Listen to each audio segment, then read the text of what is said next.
So we are continuing with area this week. Our objective is we can determine the area of rectangles with whole numbers, side lengths in problems using multiplication related to the number of rows times the number of unit squares in each row.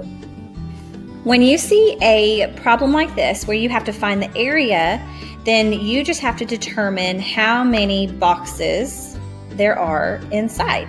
Remember, perimeter, we count the boxes on the outside, but the area, we have to count the inside.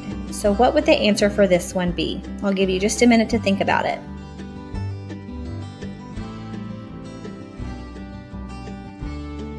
Okay, if you said 12, then you are correct. Okay, so when you see a problem like this, whenever you have to determine the area of a composite figure, then you have to split the composite shape into two different shapes. So in this case, it would be two rectangles.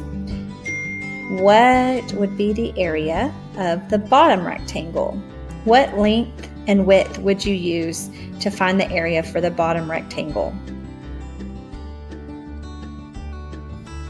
Okay, if you said 9 times 5, then you are correct, because the area of the bottom rectangle, the whole length is 9 and the width is 5. So you would do 9 times 5, which is, I'm going to let you think about it for a minute. I hope you said 45, because that is the correct answer. So now look at the top rectangle and see what length and width would you use to find the area for the top rectangle. Okay, so the top rectangle, your length and width would be 2 and 3, so you would multiply 2 times 3. So your bottom rectangle, you have 9 times 5, and your top rectangle, you have 2 times 3. So 9 times 5 is 45, and 2 times 3 is 6. So 45 plus 6, I'll give you a second to figure it out. If you said 51 square inches, then you are correct.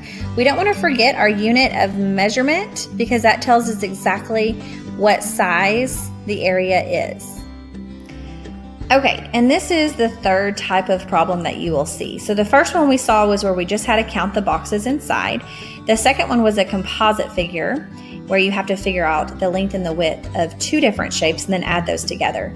This one is just a rectangle, and you just have to multiply length times width. So it would be 3 times 7, which is 21 square yards.